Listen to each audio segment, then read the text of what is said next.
ওকে, তো কি খবর সবার? অনেক ভালো। আচ্ছা, তো আজকে হচ্ছে আমরা হায়ার ম্যাথের হচ্ছে সম্ভাবনা অধ্যায় পড়বো। হায়ার ম্যাথের 14 নম্বর অধ্যায় হায়ার ম্যাথ। তো এটা হচ্ছে অধ্যায় নাম হচ্ছে সম্ভাবনা। তো সম্ভাবনা হচ্ছে কি আমরা সেটাকে দেখি। সম্ভাবনা হচ্ছে, দেখো 1700 শতকের গণিতবিদ পিয়ের দা ফেরমা ও ব্লেইজ প্যাস্কেলকে সম্ভাবনা তত্ত্বের ভিত্তি স্থাপনকারী গণিতবিদ হিসাবে গণ্য করা হয়। মানে সম্ভাবনা মূলত কি বলি আমরা, যে চান্স বলি না, যে মনে করো সাপোজ তুমি বাসায় গিয়ে রুটি খাবা, আর রুটি পরোটা আছে, রুটিও আছে, তুমি কোনটা খাবা? চান্স থাকে না একটা, যে আমি রুটি খাবো নাকি পরোটা খাবো, 50-50 চান্স বলি না আমরা। বা আমি এটা কোনো বাসায় যাবো, রিক্সায় যাবো নাকি বাইকে যাবো, 50-50 চান্স থাকে। এটাই হচ্ছে কি আমাদের সম্ভাবনা, এটাই হচ্ছে তারা। এখন প্রথমে গণ্য করা হয় কাদেরকে? দা ফর্মো আর হচ্ছে ব্লেস প্যাস্কেলকে। ওকে, আচ্ছা। পরবর্তীতে দেখো জিরোলামোকে কার্দনিকে পরবর্তীতে গুরুত্বপূর্ণ অবদান রাখেন, মানে উনি পরে এসে অবদান রাখছে সম্ভাবনাতে অনেকটা। আচ্ছা, এরপরে আসো আমাদের মূল জিনিস, সম্ভাবনা জিনিসটা কি সেটা আমরা দেখি। সম্ভাবনা কি? সম্ভাবনা হলো কোনো ঘটনা ঘটার সংখ্যাতাত্ত্বিক সম্ভাবনা বা সম্ভাব্যতা। মানে কোন একটা ঘটনা ঘটবে তার সংখ্যা আমরা কিভাবে নির্ধারণ করতে পারি। সাপোজ মনে করো যে হচ্ছে আমাদের রাজ হচ্ছে আজকে বাসায় যাবে, বাসায় গিয়ে হচ্ছে গেম খেলবে। এখন গেম খেলার চান্স কি? হ্যাঁ, গেম খেলার চান্স কতটুকু আমাদের? তো যদি আমাদের 100% চান্স আছে ও গেম খেলবে, 100% চান্স। আবার কি বলতে পারি না, 50% চান্স আছে ওর গেম খেলার, আবার 50% চান্স আছে পড়তে বসার, আবার 100% চান্স আছে কি ওর ঘুমানোর। আচ্ছা, ঠিক আছে। তাহলে এগুলো কি আমাদের সংখ্যা মাধ্যমে প্রকাশ করতেছি, এগুলো আমরা, এটাই হচ্ছে কি আমাদের সম্ভাবনা বা সম্ভাব্যতা। বুঝা গেল জিনিসটা? আচ্ছা, এরপরে আসো সম্ভাবনার ক্ষেত্রে আমাদের দরকার কিছু জিনিস আছে, যেমন হচ্ছে দৈর্ঘ্য পরীক্ষা আছে, নমুনা ক্ষেত্র আছে, অঙ্ক ক্ষেত্রে, যেগুলো আমাদের কাজে লাগবে। দৈর্ঘ্য পরীক্ষাটা কি? যখন কোনো পরীক্ষার সম্ভাব্য সকল ফলাফল আগে থেকে জানা থাকে, কিন্তু পরীক্ষাটিতে কোনো একটি নির্দিষ্ট চেষ্টায় কি ফলাফল আসবে তা নিশ্চিত করে বলা যায় না, একে দৈর্ঘ্য পরীক্ষা বলে। এখন তো আমি যদি বলি যে আমার হাতে একটা পাত্রে কিছু বল আছে, লাল বল, নীল বল, কালো বল আছে, আমি কি এটাকে জানি যে আমার হাতে কি আছে? বল আছে। এখানে তাই বলছে যে সম্ভাব্য উত্তর আগে থেকে জানা থাকে, তাই আমি আগে থেকেই জানি আমার হাতে কি আছে। এখন নিশ্চিত করে বলা যেতেছে যে কোনটাই আমি পাবো? আমি যখন হাত দিব পাত্রের মধ্যে, আমি কি যখন উঠাবো কি বলতে পারবো হাতে কোন কালার বলটা আসছে, যদি পাত্রটা দেখা না যায় যে লাল কালার বল আসলো, নীল কালার আসলো নাকি কালো কালার বল আসলো, বলতে পারবো? এটাই হচ্ছে কি, আমি উত্তর জানি কিন্তু আমি অ্যান্সারটা কি পাবো মানে সঠিকভাবে বলতে পারবো না। আচ্ছা, নিশ্চিতভাবে বলা যাবে না যে কি উত্তর পাবো, সেটাই হচ্ছে কি আমাদের দৈর্ঘ্য পরীক্ষা। যেমন উদাহরণ কি দিছি, মুদ্রা নিক্ষেপ পরীক্ষা একটি দৈর্ঘ্য পরীক্ষা। আমি একটা কয়েন নিলাম, কয়েনকে টস করলাম, হেড অথবা টেল আসবে। এখন নিশ্চিত করে কি বলা যাবে আমার কোনটা পাবো, হেড পাবো নাকি টেল পাবো? বলো। এরকম কোনো মুদ্রা তো হয় না, এরকম কোনো মুদ্রা তো হয় না যে দুই দিকে আমার হেড থাকবে বা দুই দিকে টেল থাকবে। চরম বুদ্ধি হয়ে যাবে তাইলে। আচ্ছা, তাহলে দৈর্ঘ্য পরীক্ষাটা বুঝা গেল, দৈর্ঘ্য পরীক্ষাটা কি। ওকে, পরে আসি। এরপরে হচ্ছে কি আমাদের ঘটনা কি? কোন পরীক্ষার ফলাফল বা ফলাফলের সমাবেশের ঘটনা বলে। মানে ধর আমি যে মাত্র যে বললাম যে বল নিয়ে যে আমি কাজ করতেছি, এটাই কি আমাদের একটা ঘটনা হবে। উদাহরণটা কি দিচ্ছে, একটি ছক্কা নিক্ষেপ পরীক্ষায় 3 পর একটি ঘটনা। ছক্কা কি? ওই যে লুডো খেলছো না, লুডোর যে হচ্ছে ছক্কা থাকে, ওইটাই হচ্ছে ছক্কা। ছক্কার ঘর কয়টা মোট আমাদের? 1 2 3 4 5 6। ছক্কাতে হচ্ছে 6টা ঘর থাকে। আচ্ছা, এখন ছক্কাতে হচ্ছে আমাদের 3টা ঘর। এখন তুমি যখন ছক্কা নিক্ষেপ করবো আমরা, তখন কি 3 আসতে পারে উত্তর। এখন 3 আসার উত্তর কি একবারই পাবো না, যদি আমরা একবার নিক্ষেপ করি ছক্কাটা। সেটাই বলছে এখানে যে 3 পাওয়া হচ্ছে আমাদের একটা ঘটনা। বুঝা গেল জিনিসটা? আচ্ছা, পরে আসো। পরে কি আসে? সম্ভাব্য ঘটনা, যে চান্স কি আছে আমাদের আসতে পারে। সম্ভাব্য ঘটনা বলে কি আছে, যদি কোনো পরীক্ষায় ঘটনাগুলো ঘটার সম্ভাবনা একটি অপরটির চেয়ে বেশি বা কম না হয়, তবে সেই ঘটনাটা কি আমাদের সম্ভাব্য ঘটনা। মানে দুইটাই সমান সমান বলছে, যে বললাম না 50-50 চান্স আছে, সেটা যে মাত্র যে বললাম মুদ্রা নিক্ষেপ করবো আমরা, হেডও আসতে পারে আবার টেলও আসতে পারে, 50-50 চান্স দুইটারই। এটাই, সেটাই বলছে এখানে যে বেশি হবে না কম হবে না, সম্ভাবনা সমান সমান থাকবে জিনিসটা। বুঝা গেল এটা? আচ্ছা, পরে দেখো কি আছে, পরস্পর বিচ্ছিন্ন ঘটনা বলি। কোন পরীক্ষায় যদি একটি ঘটনা ঘটলে অন্যান্য বা অন্য ঘটনাগুলো না ঘটতে পারে, উক্ত ঘটনাকে পরস্পর বিচ্ছিন্ন ঘটনা বলে। মানে একটা ঘটনা ঘটবে, ওটার জন্য অন্য কোনো ঘটনা পাবা না তুমি, যেটা আসবে সেটাই শেষ, এরকম বুঝাচ্ছে। যেমন ধর মাত্র যে আমরা বললাম যে মুদ্রা নিক্ষেপ করব, এখানে সেটাই দেখো কি আছে, একটি নিরপেক্ষ মুদ্রা নিক্ষেপ করলে হেড আসা বা টেল আসার সম্ভাবনা বিচ্ছিন্ন ঘটনা বলি। মানে তুমি যখন মারো তুমি তো একটাই পাবা নির্দিষ্ট, হয় হেড পাবা অথবা নির্দিষ্টভাবে টেল পাবা, সেটাই না? এটাই হচ্ছে যে তুমি যখন আমার হেড আসবে তখন তুমি টেল পাবো, একটাই পাচ্ছি, হেড পাচ্ছি, এটাই বলছে এখানে যে নির্দিষ্ট করে একটাই পাবো আমরা, পরস্পর টেল আসার কোনো চান্স আমাদের নেই। এটাই হলো আমাদের পরস্পর বিচ্ছিন্ন ঘটনা বলি। পরে আসি, পরেটা কি আছে, অনুকূল ফলাফল। ওকে, অনুকূল ফলাফলটা কি বলছে, কোন পরীক্ষায় একটি ঘটনার সাপেক্ষে ফলাফল হলে ঘটনার অনুকূল ফলাফল পাবো আমরা। যদি আমাদের একটা ঘটনাই দেয় আর যদি একটাই আমরা উত্তর পাই, সেটা কি আমাদের অনুকূল ফলাফল। যেমন উদাহরণটা কি দিচ্ছে, একটি ছক্কা নিক্ষেপ করলে বিজোড় সংখ্যা পাওয়ার অনুকূল ফলাফল 3টি। আমরা যখন একটা ছক্কা নিক্ষেপ করব, ছক্কার ঘর 3টা না 6টা ঘর আমাদের 1 2 3 4 5 6। মানে কি বলছে, নিক্ষেপ করলে বিজোড় সংখ্যা, এখানে বিজোড় সংখ্যা কয়টা আছে, 1 3 5, এখানে মোট সংখ্যা কয়টা আমাদের 3টা, তাই বলছে অনুকূল ফলাফল আমাদের 3। কথা বুঝা গেল? যদি আমি এখানে বলতাম যে 2 দিয়ে ভাগ করা যায়, 2 দ্বারা বিভাজ্য সংখ্যা কোনগুলো, তাহলে কয়টা হইতো, 3টা। বুঝা গেল? জোড় সংখ্যা কয়টি, এখানে 3টি। মৌলিক সংখ্যা কয়টি, শিওর? বুঝা গেল অনুকূল ফলাফলগুলো কিরকম আসবে? আচ্ছা, হ্যাঁ এরকম বলে দেওয়া থাকবে আমাদের। পরে আসি, পরে আসে নমুনা ক্ষেত্র। এটা হচ্ছে আমাদের ভেরি ভেরি ইম্পর্টেন্ট টার্ম একটা, পরীক্ষাতে আমাদের এটা আসেই। নমুনা ক্ষেত্র, নমুনা ক্ষেত্র ইংলিশে বলা হয় প্রবাবিলিটি ট্রি। আচ্ছা, কি আছে, কোন নমুনা ক্ষেত্রটা অনেক ইম্পর্টেন্ট পরীক্ষাতে, প্রবাবিলিটি ট্রি। এটা পাবো, সামনে দেখাচ্ছি।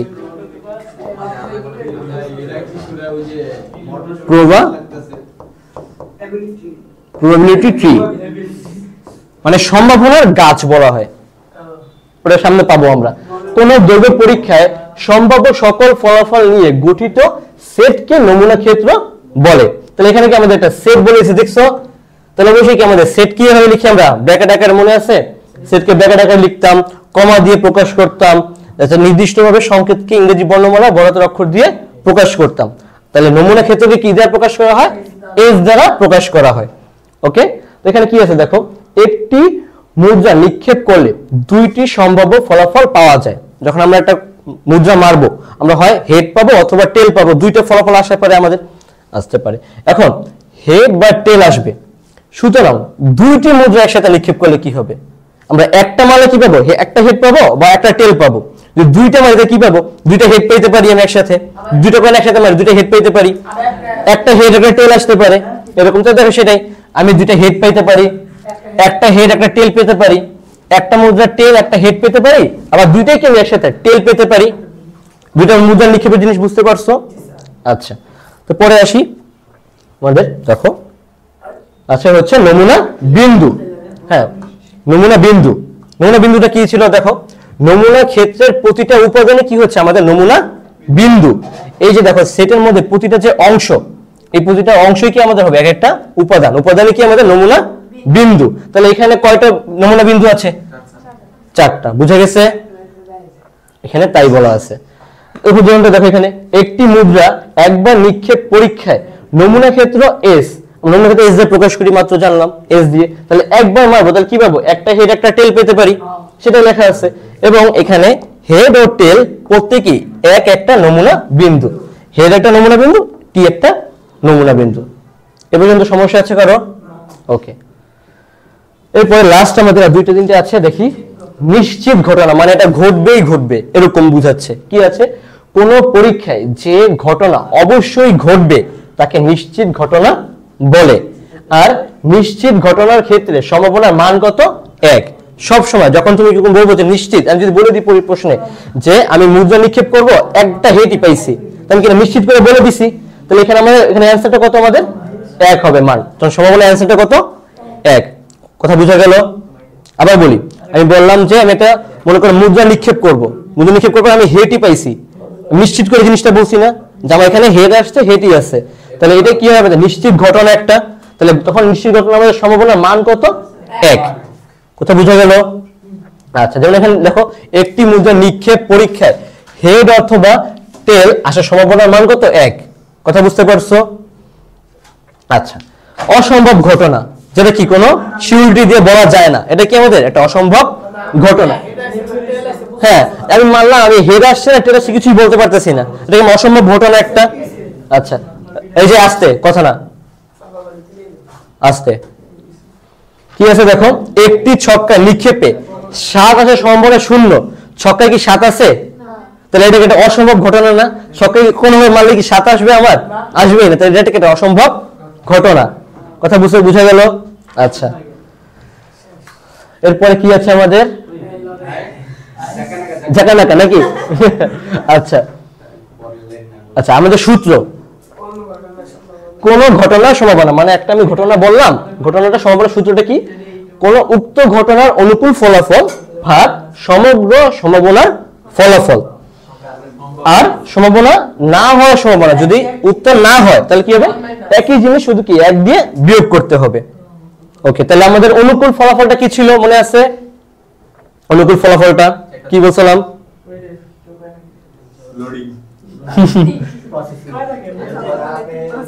আচ্ছা, আর সমগ্র ফলাফল মানে কি মোট উত্তরটা কত? আচ্ছা, আমি একটা উদাহরণ দিই, দেখো সাপোজ যদি বলি যে আমার পাত্রে 2 কালারের বল আছে, মনোযোগ দাও, আমার হাতে 2 কালারের বল আছে, লাল বল আর নীল বল। সাদা লাল বল হচ্ছে 5টা আর নীল বল আছে 8টা, তা 5 আর 8 যোগ করলে কত হয়? 13। তাহলে আমাদের মোট ফলাফল কত? 13। কথা বুঝতে পারছো? সমগ্র ফলাফল মানে কি মোট ফলাফল, মানে লাল বল আর নীল বল আছে কয়টা? 13টা মোট লিখলাম। অনুকূল ফলাফল আমি যদি বলে দিই যে আমি বল নিব, বল নেওয়ার পরে লাল বল আসার চান্স কত, লাল বলের মান কত? লাল বলের মান কত? 5 বললাম, তাহলে আমাদের লাল বলের মান 5। তাহলে অ্যানসার কত আমাদের? 5 ভাগের 13, সরি 13 ভাগের 5। বুঝা গেল? আচ্ছা, এখন আমি যদি বলতাম যে তুমি যে বলটা উঠাবা, বলটা তোমার নীল হবে না, তাহলে এটা কি না আসার সম্ভাবনা একটা, তখন আমরা কি করবো? শুধু একই জিনিস 1 দিয়ে বিয়োগ করব। বুঝা গেল? আচ্ছা, তো অঙ্ক দেখি। প্রথম অঙ্কটা কি বলছে? একটি থলেতে 4টি লাল, 5টি সাদা এবং 6টা কালো বল আছে। দৈর্ঘ্যভাবে একটা বল নেওয়া হলো। দৈর্ঘ্য মানে কি বলছিলাম?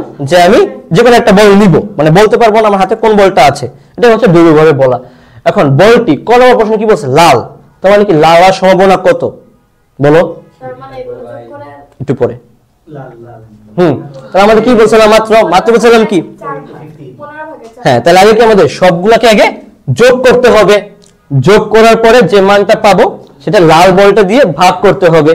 তাহলে আমাদের এখানে মোট বল কত? রেড, আমি সংক্ষেপে লিখলাম, রেড আছে আমাদের 4টা, হোয়াইট আছে কয়টা? 5টা, ব্ল্যাক আছে কয়টা? 6টা, মোট কত আমাদের? 15টা আছে। আমাদের প্রথম বলটা কি বলছে? লাল আসতে হবে, লাল। তাহলে আমাদের সূত্র অনুসারে কি যেটা ছিল আমাদের, তাহলে মোট মান হচ্ছে আমাদের নিচে, তাহলে 15 আর লালের মানটা কত ছিল আমাদের? 4। এখন এটা কি ভাগ করা সম্ভব? সম্ভব হচ্ছে না, তাহলে আমাদের অ্যানসার এখানেই শেষ। আবার যদি পরের প্রশ্ন কি বলছে? সাদা, তাহলে সেম ভাবে না, সূত্র লেখার প্রয়োজন নেই এখানে।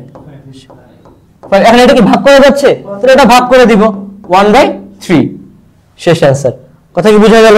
তাহলে আমরা একটু অ্যানসারে যাই, আমরা একটু অ্যানসারটা দেখি। এটা শর্টকাটে বুঝিয়ে দিলাম, আমরা এখন যে প্রপারলি অ্যানসারে যাই যে আমরা কিভাবে এটা করব। আচ্ছা, দেখো অ্যানসারটা দেখো কি বলা আছে, যে থলেতে মোট বলের সংখ্যা 15টি, মাত্র আমরা বের করলাম মোট বল। আচ্ছা, দৈর্ঘ্যভাবে একটি বল নেওয়া হলে 15টি বলের যে কোনো একটি আসতে পারে। এখন 15টার মধ্যে যে কোনো আমি একটা নিব, হয় লাল হবে অথবা সাদা হবে অথবা কালো হবে, 3 কালারের মধ্যে একটা বল পাবো আমি। আচ্ছা, তো দেখো প্রথমটাই ধরি লাল হওয়ার সম্ভাবনা ঘটনা আর, কারণ লালকে আমরা রেড দিয়ে ইংলিশে আর দিয়ে প্রকাশ করছি এখানে। তো থলেতে মোট বল আছে 4টি, তাহলে সেম ভাবে দেখো অনুকূল ফলাফল কত আমাদের 4, তাহলে 4/15 অ্যান্সার শেষ। কথা বুঝা গেল? সেম ভাবে আমাদের হচ্ছে কালোটা বের করে দেখাও তো একটু। পি কোনটা? পি হচ্ছে আমরা এখানে অ্যানসারটা বের সূত্রটার জন্য প্রবাবিলিটি বললাম না মাত্র, প্রবাবিলিটির জন্য বের করছি। হ্যাঁ করে দেখো, খাতা করে দেখো, খাতায় জলদি করো, খাতায় আমাকে কালোটা বের করে দেখাও দেখি।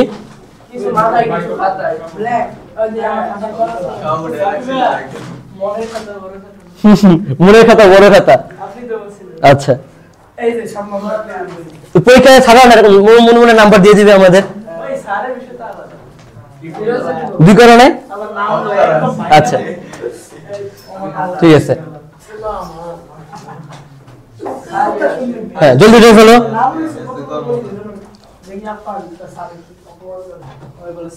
আস্তে আস্তে, কথা না কাতে উঠে ফেলো। হ্যাঁ সেম ভাবে বলতে হচ্ছে কালোটা হয় মানে বলটা কালো হবে, এটা বের করে দেখাও। করো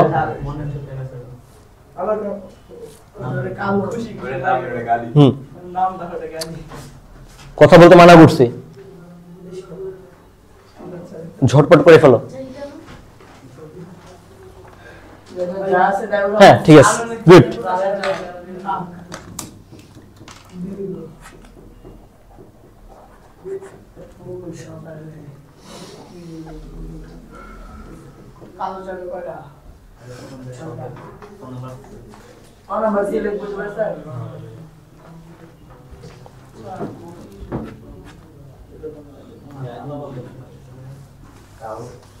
ভাগ করে যেত, ভাগ করে দাও। যদি আমাদের হচ্ছে ভাগ করা যাবে সে ভাগ করে দিবা কিন্তু, ঠিক আছে ভাগ করে দিবা, ভাগ করা গেলে। এই যে দেখো দেখো এই যে কালো বলের অ্যানসার কত আসবে আমাদের 2/5।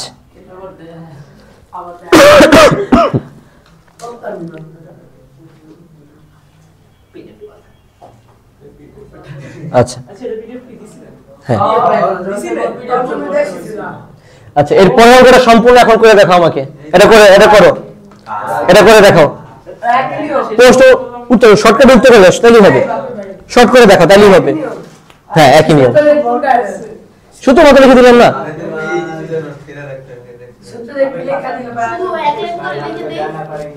হবে জাস্ট শর্টকাটে লিখে দাও তাহলেই হবে। যে রেড এত উত্তর আসবে, কালো আমি বুঝতে পারবো। করো আগে দেখো মোট কত আসবে, পরে অ্যানসার করো তাহলেই হবে।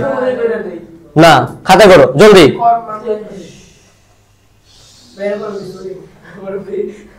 এটা কিন্তু কোন একটা বোর্ডে আসা অঙ্ক, একটা সম্ভবত এটা হচ্ছে রাজশাহী বোর্ড, মেবি না জানি কোন একটা বোর্ডে আসছিল এটা।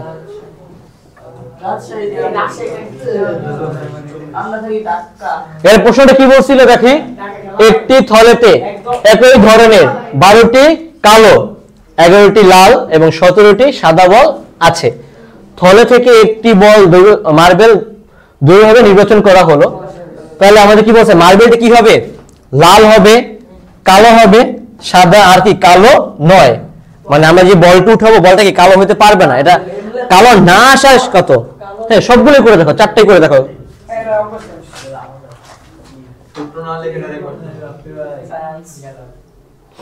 জলদি করো, এখন পর্যন্ত বুঝো নাকি, সমস্যা আছে কার? আফমান বুঝছো? কোনটা বুঝো না? তা বলতে হবে তো যে বুঝিনি, কোনটা বুঝো না সেটা বলো। আচ্ছা আমাদের হচ্ছে প্রথমে মোট ফলাফল বের করতে হবে, সমগ্র ফলাফলটা। আমাদের এখানে মোট ফলাফল কত কত আছে, কত কত আছে 12। তাহলে আমাদের হচ্ছে কালো বল আছে হচ্ছে 12টি, লাল বল রেড বল কয়টা আছে 11টি, পরে সাদা বল কয়টি আছে 17টি। তাহলে এটা মোট যোগ করে কত হয়, মোট যোগ করে কত হবে, হ্যাঁ এই যে হিসাবটা। হ্যাঁ কালো না হওয়ার সম্ভাবনা বের করো, তাহলে কত আসলে আমাদের 40 পাচ্ছি। আর প্রথম প্রশ্নটা কি বলছে আমাদের, লাল হবে বলটা, তুমি যে বলটা নিবা বলটা কি পাবো আমরা, লাল হবে।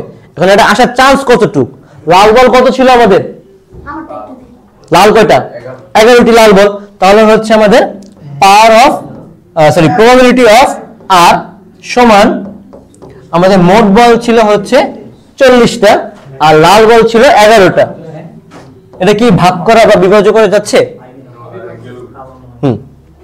হচ্ছে যাচ্ছে না, তাহলে এটাই হচ্ছে আমাদের কি প্রবাবিলিটি শেষ। সেম ভাবে কালো বের করব, কালোর মান কত আমাদের 12, তাহলে এখানে আমাদের কি হবে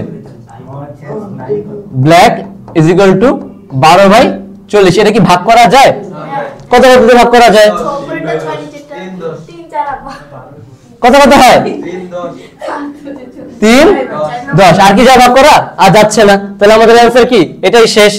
এখন আমাদের কি বলছে প্রশ্নে যে আমরা বলটা যেটা নিব সেটা কালো হবে না, তুমি যে বলটা উঠেছো সেটা কি কালো হবে না, তো আমরা অলরেডি কি কালো হওয়ার সম্ভাবনা পেয়ে গেছি অ্যানসারটা। তো কালো যদি বলছিলাম কি যখন কোনো কিছু অ্যানসার হবে না তখন কি আমাদের 1 থেকে বিয়োগ করতে হবে, তাহলে 1 - 3/10, তাহলে কি হবে 10 3 - 1 সরি 10 - 1। পেনটা কোথায় গেল?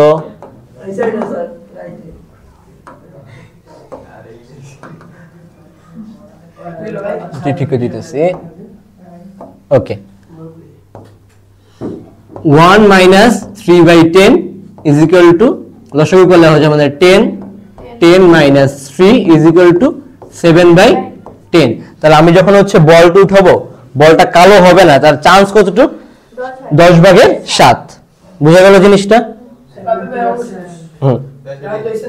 বুঝা গেল? শেষ দাও। হ্যাঁ এখানে শেষ।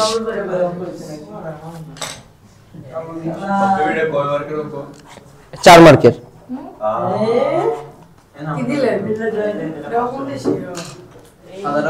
স্যারের মন ভালো থাকলে 2 মার্কও দিতে পারে। আচ্ছা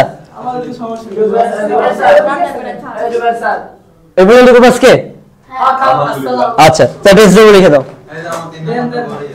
টেস্ট ডব্লিউ করে ফেলো। না পিডিএফ না,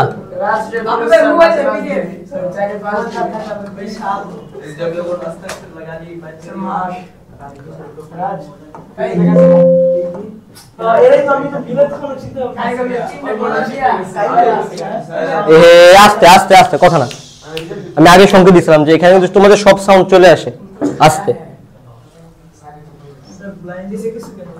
আচ্ছা এটা কোশ্চেন লিখো।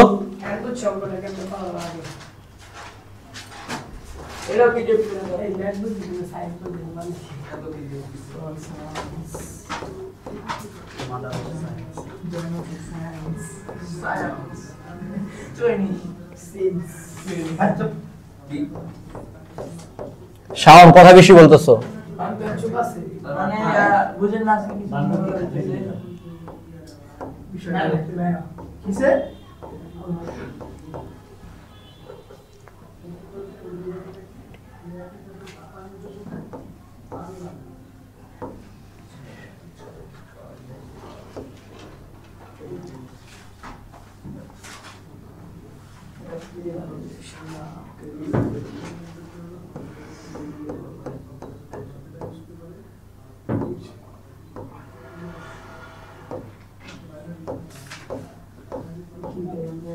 কি বলা আছে যে একটি ঝুড়িতে 6টি কালো 12টি সাদা ও 8টি সবুজ বল আছে। প্রথম প্রশ্ন,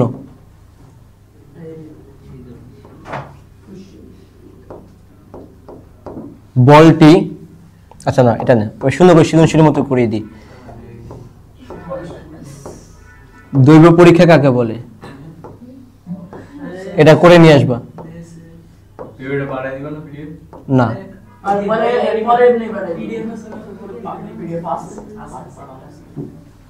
দৈব পরীক্ষা কাকে বলে? পরের প্রশ্ন দিলাম হচ্ছে বলটি কালো ও সবুজ হওয়ার সম্ভাবনা।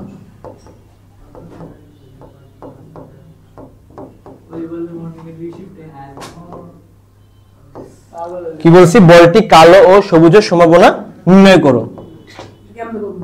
একসাথে দুটো করতে হবে, মানে পরপর দুটো করবা।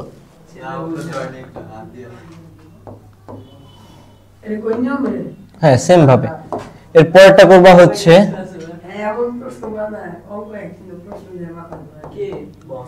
বলটি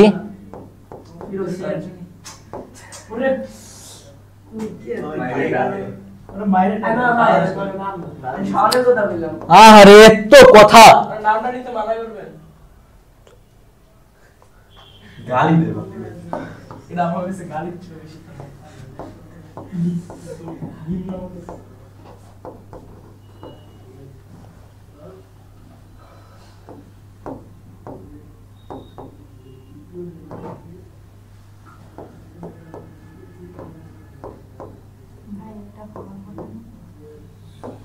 বলটি